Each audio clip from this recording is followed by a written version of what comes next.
Can you buy a franchise if you don't have any money? This is a really hot topic. I've seen a lot of videos on YouTube trying to address this topic, but I want to address the topic the Daily Coach way. Stick around to see what I have to say about buying a franchise with no money.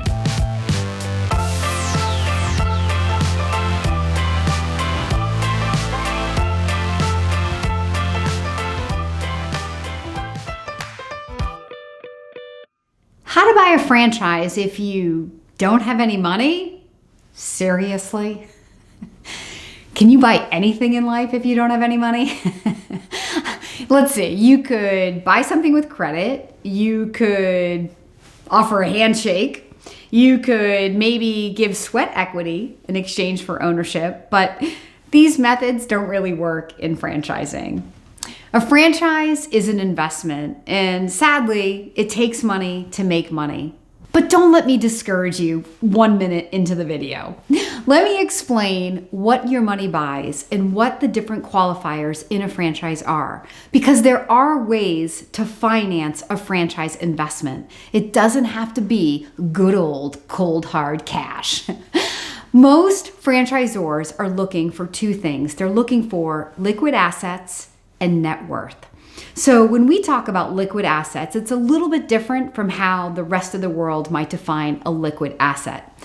On my net worth statement, liquidity includes cash, stocks and bonds, equity in your 401k, and equity in real estate.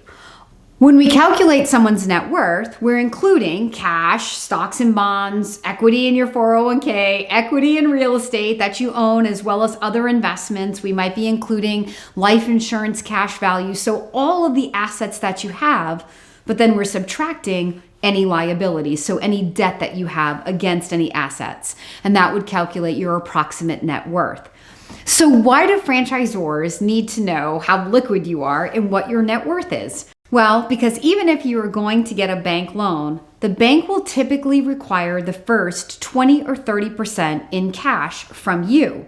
But as I just said, cash doesn't have to mean cash. It could also be your 401k, because we have the ROBS program, which is the rollover for business startup, that allows a person to use their 401k without creating a taxable event for the purposes of starting their franchise business.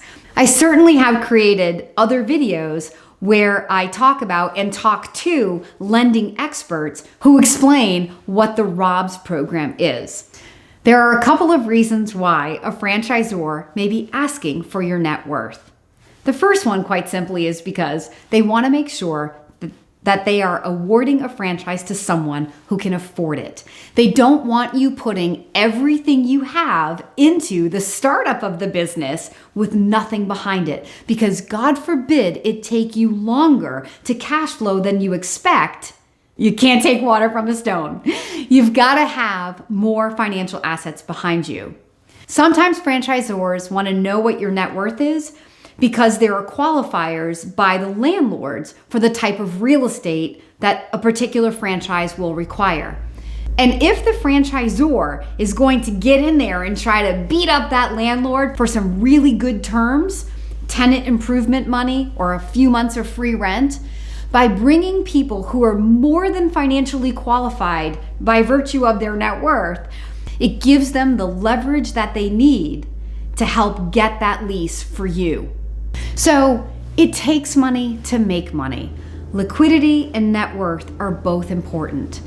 But there are franchise investments in all categories financially. There are franchises that don't have net worth requirements because they're not trying to get you a lease, and they're under $100,000. There are some franchises that are $10,000 or $15,000 investments. And then there are franchises that do have net worth requirements and that do have big liquidity requirements because they're multi-million-dollar investments, and they cover the gamut. How do you know what you can afford? You work with someone like the Daily Coach, an experienced franchise consultant who can teach you what your money buys. Once you understand why different businesses cost a certain amount of money, and then we can relate that back to your net worth and what you're trying to achieve financially through the business, then it becomes really easy to sort of figure out what the right franchises are to match to you. So franchisors have financial requirements, and then banks have financial requirements in order to loan you money. As I mentioned before, usually banks require the first 20 or 30% cash injection. But look, I'm the franchise consultant. I am not the financial expert. So any specific financial question that you have, I would lead you to my lending friends who all they do is help people fund their franchise investments. They would be the ones to help you understand exactly how you need to look on paper in order to qualify for a particular franchise loan.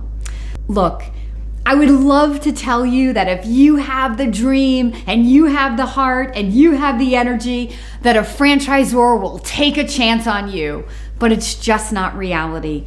It takes money to make money. It doesn't always take a lot of money, but it does take money. Money also is going to do something else for you in this equation that potentially is more important than actually the physical money. The money that you have creates a mental strength, a feeling of abundance, a feeling that's going to help you move forward into this role as a business owner confidently. So it is critically important that you have proper capitalization for the business, but also for your mindset. So the reality is, entering into a franchise investment that you barely qualify for, even if the bank will loan you the money, or you could scrape up enough credit cards to put it all on a credit card, it's not a good and wise investment. It's not something that the Daily Coach would ever really support. I'd rather coach you on what your money buys and prepare you and then send you on your way to get those assets together and then come back to me in a year or 2 years or 5 years. It doesn't have to be a kill today, eat today mentality. We can be like farmers who work the land, who will work for the harvest, who plant the seeds now and reap the harvest in a year or 2 years. Over my 19 years as a franchise consultant, I have definitely helped people where at first they were not financially ready.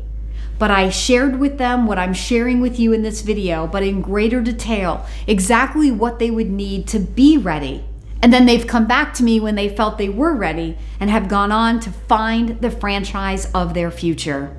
So even if you can put together every penny that you have to start this business, it's not necessarily the smartest thing that you can do.